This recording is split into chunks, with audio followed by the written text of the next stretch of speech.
Everyone, এতদিন আমি নিজের জন্য, বোনেদের জন্য, ফ্যামিলি সবার জন্য কাটিয়েছি। তো আজকে আমি আমার স্পেশাল মানুষের জন্য স্পেশালভাবে একটা ড্রেস কাটাবো।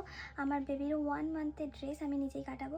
তো আমার ইচ্ছা ছিল আমি তাকে একটু ইউনিক টাইপস অফ ড্রেস পরাবো, বাট সত্যি কথা এখানে ভালো সেরকম মেটেরিয়ালস পাওয়া যায় না। তো এখন অনলাইন থেকে অর্ডার করলে অনেকটাই দেরি হবে আসতে। তো ভাবছিলাম যে ওকে একটা সুন্দর একটা ড্রেস ডিজাইন করে দেবো, কারণ এটা আমার মাথায় ছিল না।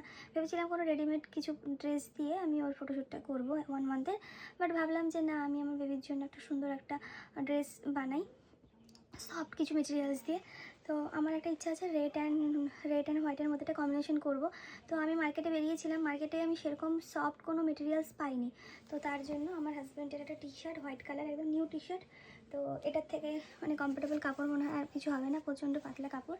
তো আমি এটাকেই কাজে লাগাবো। আমার হাজব্যান্ডের একটা নতুন হোয়াইট কালারের টি শার্ট আর ব্ল্যাঙ্কেট টাইপস অফ মেটেরিয়ালস। এটা একটা সফট ব্ল্যাঙ্কেটের মতো মেটেরিয়ালস। এটা দিয়ে আমি তার দুটোকে কম্বিনেশন করে একটা ড্রেস বানাবো। তো চলো দেখা যাক আমার বেবির 1 মান্থের ড্রেসটা আমি কীভাবে ডিজাইন করি। এখনও ভাবিনি কীভাবে কী করবো। কাটতে বসলেই আমার মাথায় আইডিয়া আসে। এখন তো ও পুচকু বেবি, তো বেশি ডিজাইনার কিছু পরালেও বুঝতে পারবে না, ও হেঁটে চলে দেখাতে পারবে না, তো তাহলে শুয়েই থাকবে। তো এটা একটা সফট ব্ল্যাঙ্কেট মেটেরিয়াল, এটা আর এটা কম্বিনেশন করে চলো কী বানাই দেখা যাক।